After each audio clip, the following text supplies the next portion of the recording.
বন্দোলা উচ্চ বিদ্যালয় কর্তৃক আয়োজিত আজকের এই বিদায় অনুষ্ঠানে উপস্থিত সম্মানিত সভাপতি, উপস্থিত প্রধান অতিথি এবং আমার প্রাণপ্রিয় শিক্ষক ও শিক্ষিকা মণ্ডলী এবং আমার ছোট বড় ভাই ও বোনেরা, সকলকে জানাই আমার পক্ষ থেকে সালাম। আসসালামু আলাইকুম রহমতুল্লাহ বারাকাতুহু। সম্মানিত উপস্থিতি, দোলনায় দোল খেতে খেতে সময়ের সাথে পাল্লা দিয়ে বেড়ে ওঠা আমাদের এই শৈশবের কোনো কিছুই আমরা বলতে পারি না।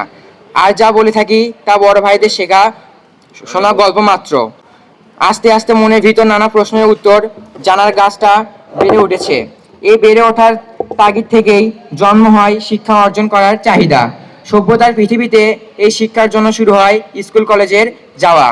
যদিও এই পৃথিবীতে একটা সময়ে শ্রেষ্ঠ শিক্ষক এবং শিক্ষা প্রতিষ্ঠান পিতামাতা ও পরিবার, তবে খুব অল্প সময়ের মধ্যেই পিতামাতার অবসর গ্রহণে উপদেষ্টায় উপনীত হয়। তখন শিক্ষাদানের দায়ভার চলে যায় সম্পূর্ণ স্কুল কলেজের শিক্ষকদের ওপর। প্রিয় বিদায়ী ভাই ও বোনেরা,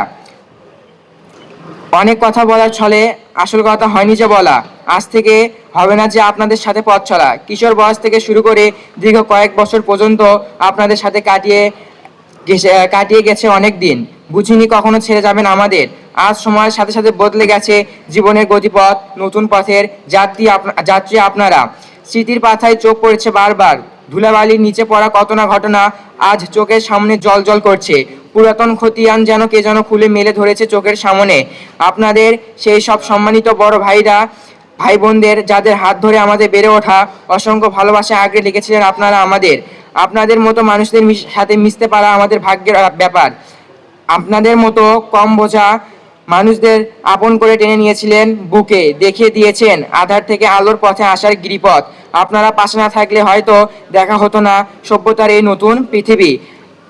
চলার পথে আপনার না বুঝে অবুঝের মতো অনেক সময় বাক বিতর্কে জড়িয়ে পড়েছি আমরা আপনাদের সাথে। হয়তো আমরা না বোঝা মানুষগুলো আজ আপনাদের কাছে ক্ষমা প্রার্থী। চাইয়া ক্ষমা বাড়িয়ে দিলাম আমাদের দুটি হাত। মুখে আজ আর নেই হাসি, কথা নয়নে শুধুই অশ্রুপাত। যেতে যখন হবে বাধা দেওয়ার কিছুই নেই তখন। যেখানেই থাকবেন ভালো থাকবেন। শিক্ষা অর্জনের ক্ষেত্রে সর্বোচ্চ ডিগ্রি অর্জন করবেন। আমাদের নিকট পথ প্রদর্শক হিসেবে আলোক বক্তৃতায় ন্যায় মশাল জ্বালিয়ে রাখবেন। সর্বোপরি দেশ ও জাতির সেবায় আত্মনিয়োগ করবেন। সকলের সুস্বাস্থ্য, মঙ্গল ও দীর্ঘায়ু কামনা করছি। সকলের প্রতি আমার রইল আবার সালাম। আসসালামু আলাইকুম রহমতুল্লাহ বারাকাতুহু।